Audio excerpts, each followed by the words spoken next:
On a eu la chance d'essayer la nouvelle Tesla Model 3 restylée que j'ai devant moi. Tesla a réussi à améliorer la formule avec un restylage qui est certes un nouveau design, mais surtout une fiche technique totalement revue. Il y a plus de 40 nouveautés et surtout une autonomie qui est juste ouf avec 678 km d'autonomie pour cette version grande autonomie. Et je vous le dis tout de suite, à ce niveau de prix, il n'y a pas mieux. Tesla casse totalement la baraque en termes de rapport autonomie-prix. Et du coup, la question qu'on peut se poser, c'est est-ce que cette nouvelle Tesla Model 3 est toujours la reine de la voiture électrique en termes de rapport qualité-prix?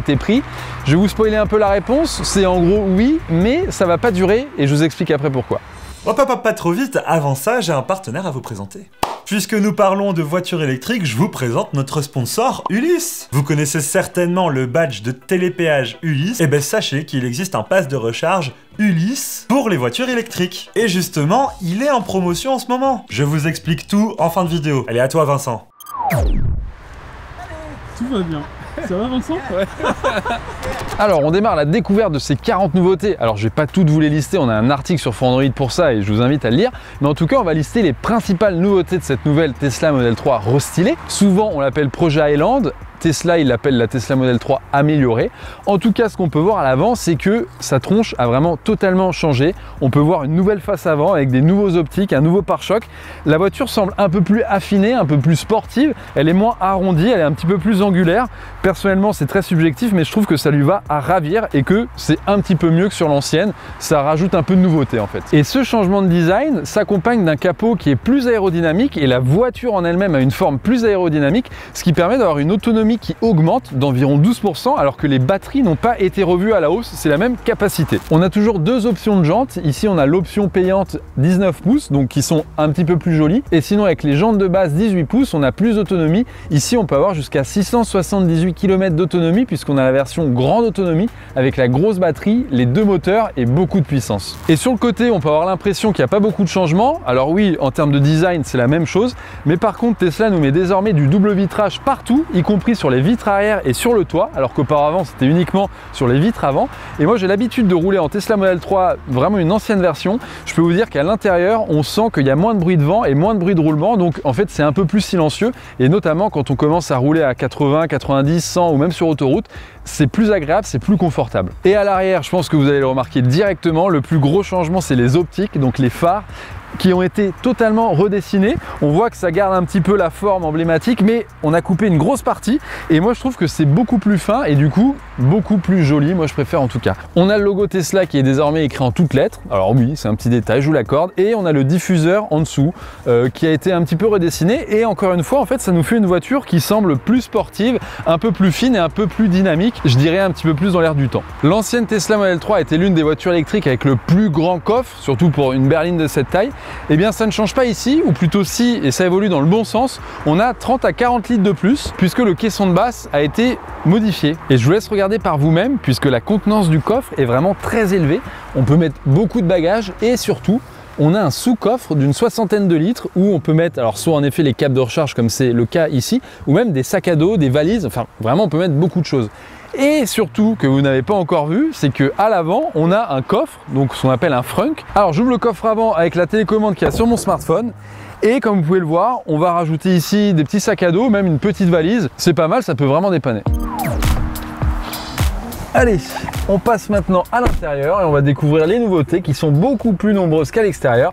Et on va commencer par quelque chose qui peut vous sembler un petit peu futile, mais moi qui me fait vraiment kiffer, c'est la nouvelle bande LED qui part de l'avant de la voiture et qui va jusqu'aux places arrière en passant par les portières. Et je vous assure que ça fait une ambiance vraiment très sympa, très cosy, puisque bien évidemment on peut choisir l'intensité, mais surtout la couleur de la LED. Alors rien de très nouveau par rapport à d'autres marques qui font déjà ça, et notamment Mercedes qui fait ça mais à merveille. Mais en tout cas c'est la première fois qu'on voit ça chez Tesla et ça rajoute un petit peu de confort, c'est très cool. Alors c'est bien sûr pas la seule nouveauté à l'avant, sinon ça serait malheureux, et comme vous pouvez le voir, tous les matériaux ont été modifiés puisque la planche de bord à l'avant n'a plus rien à voir, le volant a totalement été revu, les sièges ont été totalement revus également puisque comme vous pouvez le voir ils sont perforés.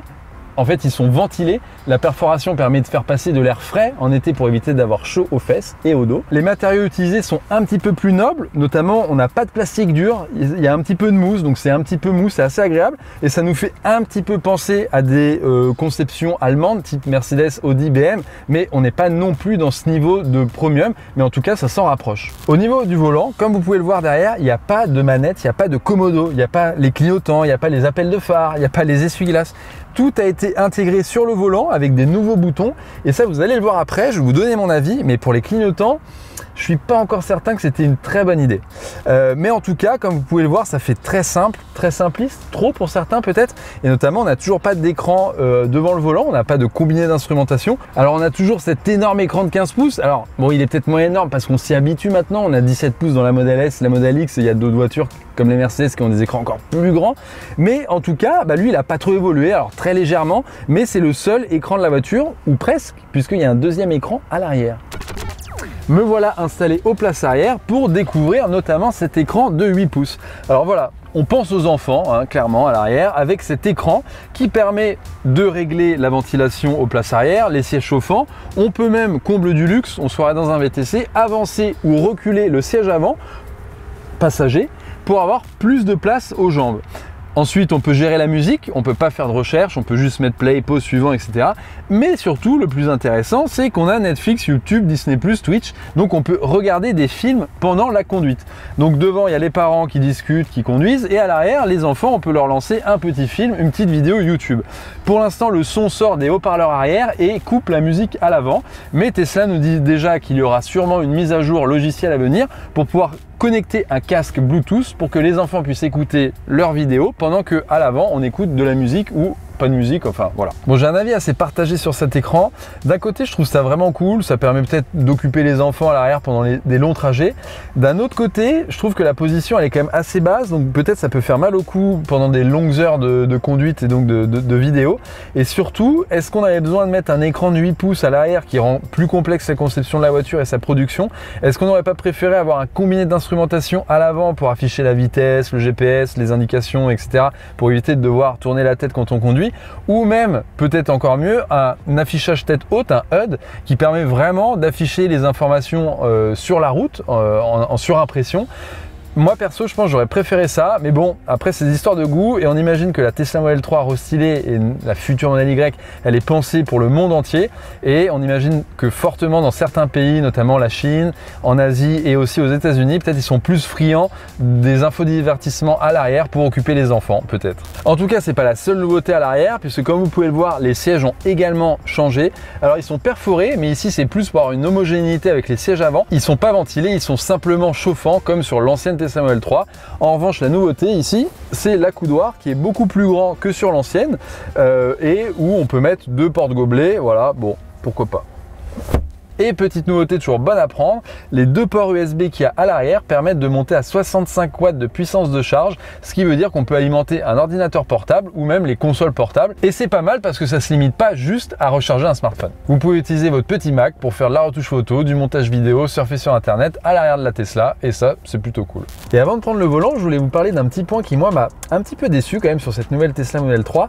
Je ne sais pas si vous vous rappelez, quand on a testé la Model X de Tesla, on a pu jouer à des jeux vidéo type Cyberpunk, Lara Croft, Call of, etc. puisque on pouvait lancer Steam, le célèbre catalogue de jeux vidéo.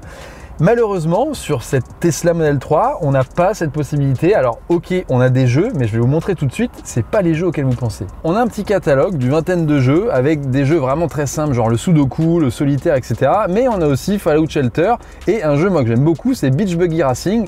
En gros, c'est un jeu vidéo de voiture, dans lequel on utilise le volant et les pédales de la Tesla pour pouvoir conduire. Et si vous avez un pote à côté de vous, il peut prendre une manette, genre Xbox, pour pouvoir lui jouer aussi de son côté, et comme ça vous faites la course à 2. Et donc voilà. Là, j'ai l'air d'un abruti, je suis au superchargeur en train de recharger et les gens dehors, ils voient les roues de la voiture bouger parce que oui, ça fait bouger les roues de la voiture, de la vraie voiture, pendant que moi je suis en train de jouer là-dedans dans la voiture. Alors c'est pas mal pour les enfants, c'est pas mal pour passer le temps, mais on n'est pas du tout sur un niveau de qualité, de graphisme, d'histoire.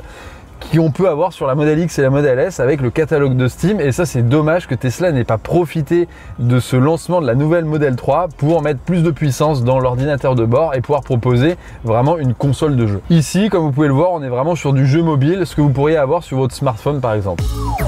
Maintenant, on prend la route et le premier truc qu'on a envie de faire, c'est de passer la marche avant. Le problème, c'est que j'ai pas de manette, j'ai pas de commodo derrière le volant.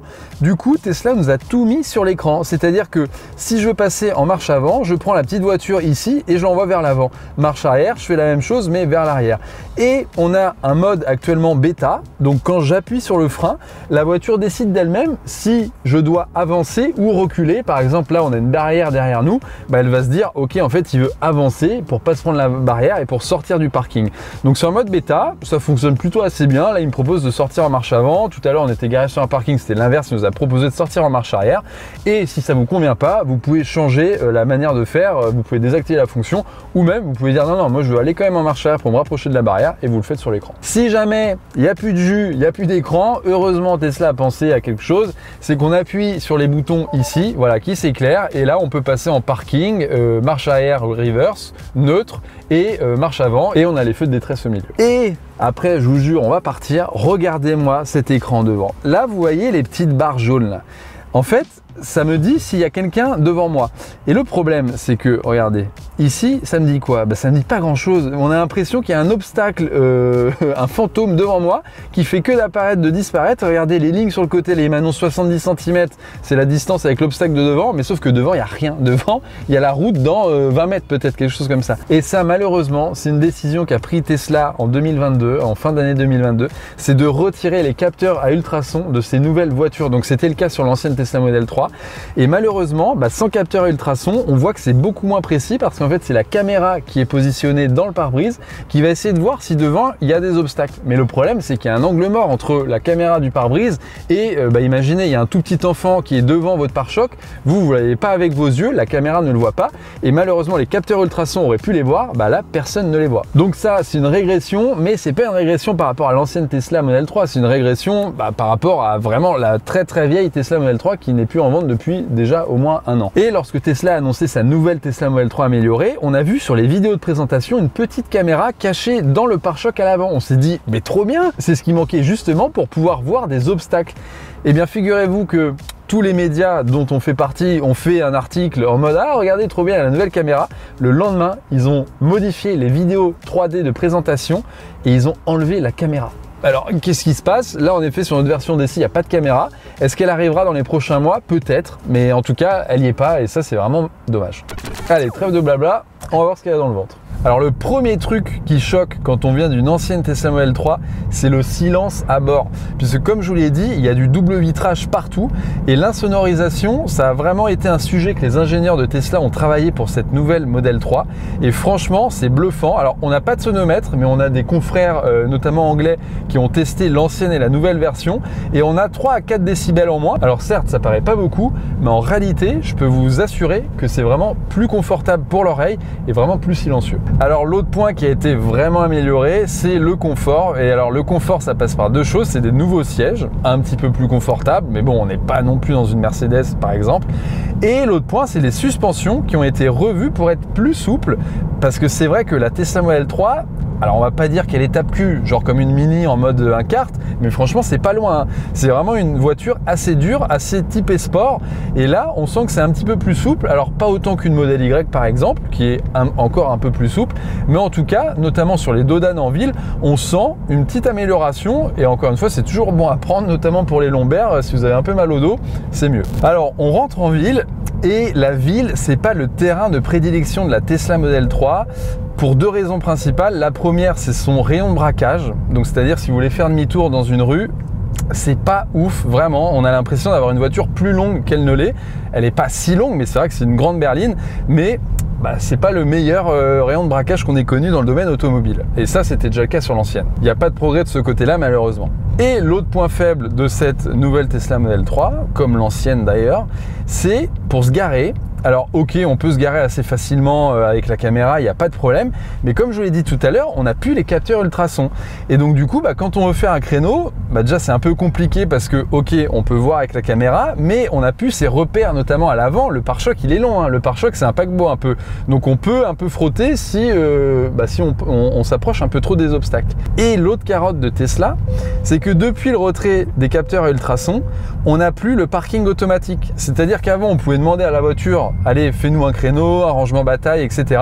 Et bien là malheureusement ces fonctionnalités ne sont plus là. Alors temporairement, Tesla nous dit on va bientôt les remettre, ça fait 1 an qu'ils disent ça. Et en gros ils vont les remettre quand ils décideront que c'est assez fiable sans capteur ultrason pour pouvoir faire un parking, une manœuvre de parking toute seule sans l'intervention de l'être humain. Donc ce qui prouve bien quand même que ces capteurs ultrasons ils servaient à quelque chose. Moi je les ai personnellement sur ma Model 3 et vraiment c'est bluffant, enfin c'est bluffant comme n'importe quelle voiture un peu haut de gamme, c'est-à-dire que ça vous dit ok 30 cm, 40 cm et là c'est inutilisable. Là il nous dit 70 cm, il n'y a rien devant, il nous dit 30 cm, en fait on est à 40, enfin bref on peut pas compter dessus. Et donc ça c'est vrai que c'est un petit peu décevant, mais encore une fois l'ancienne Tesla Model 3 avait le même problème puisque c'est depuis à peu près la fin d'année 2022 qu'ils ont décidé de supprimer le capteur à ultrasons. Et par contre, moi il y a une nouveauté qui fait vraiment plaisir et je trouvais que c'était un gros manque en termes de sécurité sur l'ancienne Tesla Model 3, c'était les angles morts étaient assez mal gérés. Il y avait en effet un genre d'avertisseur d'angle mort, mais c'était présent sur l'écran central, donc c'était assez difficile de le voir. Là dans les haut-parleurs, à gauche et à droite, ils ont intégré une petite LED rouge qui va s'allumer quand il y a un véhicule dans votre angle mort, qui va clignoter si jamais vous mettez le clignotant pour vous dire attention, il y a quelqu'un dans l'angle mort, et qui va carrément biper à fond, faire des bips, vous reprendre le volant si vous essayez de doubler alors que quelqu'un est juste dans votre angle mort et que vous avez où le taper si jamais vous faites la manœuvre, quoi. Donc ça, merci Tesla d'avoir pensé à la sécurité. Et d'ailleurs, un rapide mot sur la sécurité, les Tesla sont les meilleures voitures ou alors dans le top 5 des meilleures voitures en termes de sécurité en cas de crash test, puisque notamment Euro NCAP a fait les tests et en effet c'est l'une des voitures les plus sûres au monde. On ne sait pas encore pour cette nouvelle Tesla Model 3, mais ça sera sûrement le cas puisque en fait elle reprend la base de l'ancienne avec notamment les batteries dans le plancher qui font office de défense vraiment, et on a des nouveautés, notamment des crochets dans les portières pour éviter qu'en cas de crash latéral les portières s'enfoncent à l'intérieur. Donc voilà, c'est des petites nouveautés comme ça qui sont assez bonnes à prendre sur le côté sécurité. Et ce qui fait toujours plaisir sur une voiture électrique, c'est la puissance. Ici, certes, on a la grande autonomie avec 500 chevaux, mais même la version propulsion la moins chère, la moins puissante, elle fait 300 chevaux. Et avec un couple instantané, je vous garantis que pour doubler, alors là, vous pouvez doubler en toute sécurité. Les insertions sur autoroute, sur voie rapide, il n'y a pas de souci.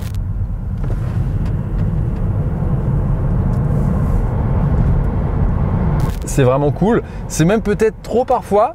Heureusement, on a un mode confort où on peut réduire un peu. Et si vous vous intéressez un petit peu à la voiture électrique, vous devez connaître le terme de conduite à une pédale. C'est le fait de ne jamais toucher à la pédale de frein, sauf en cas d'extrême urgence. Et donc, au moment où je vais lâcher la pédale d'accélérateur, le moteur va créer de l'énergie, un peu comme une éolienne, comme un alternateur. Et il va permettre de récupérer de l'énergie dans la batterie et surtout de ralentir très très fortement, de freiner la voiture à tel point que les feux arrière vont s'allumer en rouge.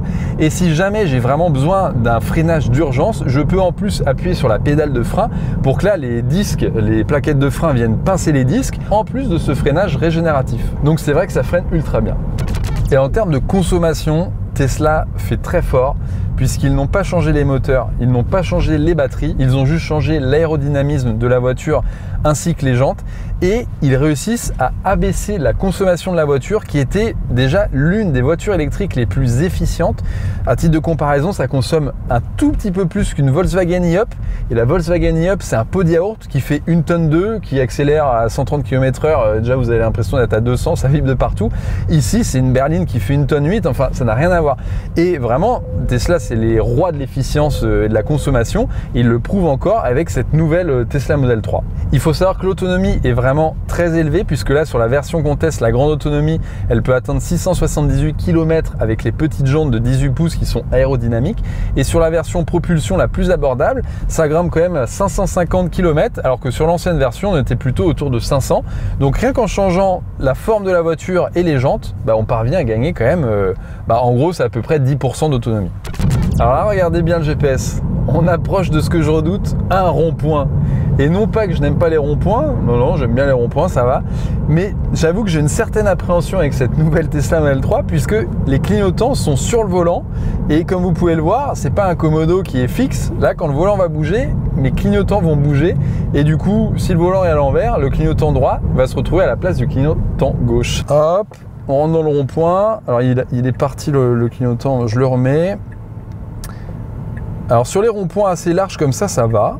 En fait, tant que le volant reste sur un angle pas trop fermé, c'est OK. Et je le sens, en fait. Dès qu'il passe là vers mes genoux, je me dis OK, où est-ce qu'il faut que j'appuie? Là encore, ça va. Il faut que j'appuie à droite. Donc, je peux le mettre en avance même, voilà. Petit contrôle de l'angle mort, c'est OK. Toc.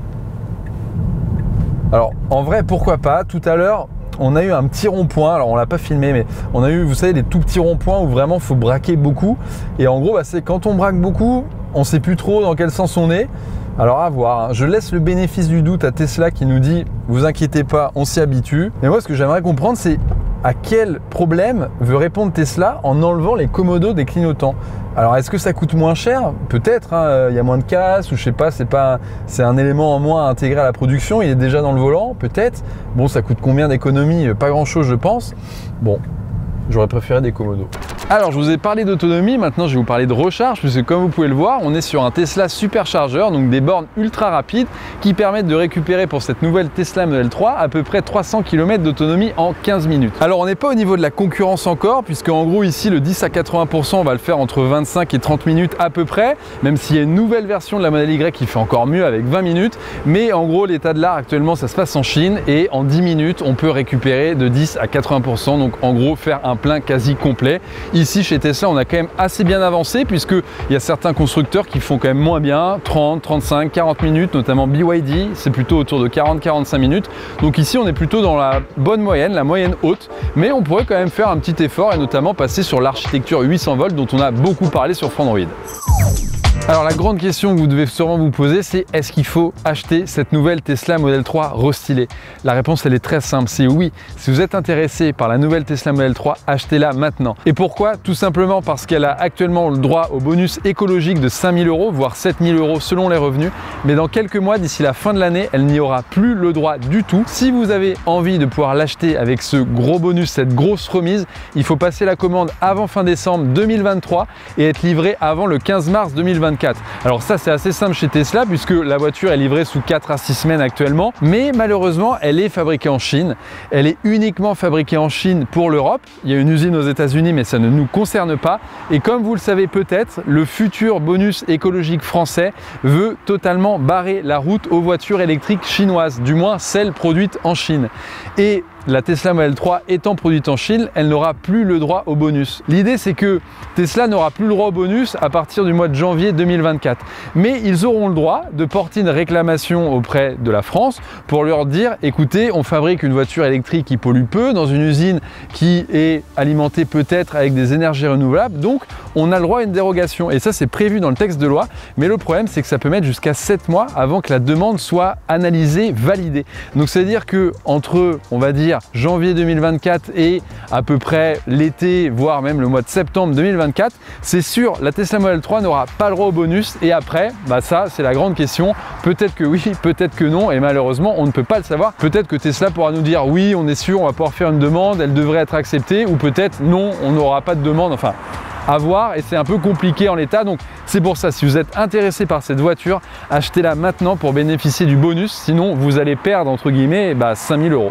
Alors j'aime pas trop pousser à l'achat et là c'est pas vraiment le but de la vidéo, c'est plus pour vous mettre en garde si vous avez envie de cette voiture et surtout si vous en avez besoin, dépêchez-vous pour pouvoir bénéficier du bonus, sauf si l'absence de clignotant, enfin de commodo pour les clignotants vous gêne vraiment, auquel cas peut-être vous pouvez acheter l'ancienne d'occasion, mais en tout cas à partir de 42 990 € et encore moins si on enlève le bonus, cette voiture est le meilleur rapport qualité-prix des voitures électriques, ça c'est sûr et certain, même si en 2024 quand elle aura perdu son bonus, on pourra peut-être pas en dire autant puisque la concurrence surtout chinoise affûte ses armes, mais aussi européenne avec des voitures qui seront un peu plus abordables, des voitures électriques j'entends, mais en tout cas actuellement Il n'y a vraiment pas de concurrence, sauf au sein de Tesla avec le modèle Y qui est le même mais au format SUV et qui est quand même un petit peu plus cher. Hop Vincent, avant de terminer, je vous propose de parler un peu plus de notre partenaire. Donc si vous avez une voiture électrique, vous savez à quel point c'est relou de la recharger, tellement il y a d'opérateurs de bornes différents. À chaque fois, c'est une méthode de paiement différente. Et ben avec le pass de recharge Ulysse électrique, c'est ciao les galères. Une seule carte suffit à recharger votre voiture sur presque toutes les bornes de France. Et elle est justement en promo en ce moment au prix de 14,90 € avec la livraison offerte. Et surtout, il n'y a pas de frais cachés. Pas d'abonnement, ni d'engagement. Vous n'avez qu'à l'acheter une seule fois. Et à la fin du mois, vous recevrez une facture pour régler toutes vos recharges en une seule fois. Et en plus de ça, Ulysse propose une application sur laquelle vous pouvez trouver toutes les bornes de recharge qui sont autour de vous. Et vous pourrez en plus de ça suivre votre consommation de recharge, comme ça, pas de surprise à la fin du mois. Je vous mets le lien en description si ça vous intéresse. Allez, merci à Ulysse, et je laisse la parole à Vincent. Je serais vraiment curieux d'avoir votre avis sur cette nouvelle Tesla Model 3, le design, la fiche technique, enfin voilà, si vous avez des choses à dire. En tout cas, j'espère que cette vidéo vous aura plu. Si c'est le cas, n'hésitez pas à vous abonner à notre chaîne YouTube, à laisser un petit pouce vers le haut sous la vidéo, peut-être à nous laisser un message, et surtout à nous suivre sur tous nos réseaux sociaux, Instagram, Facebook, Twitter, et j'en passe.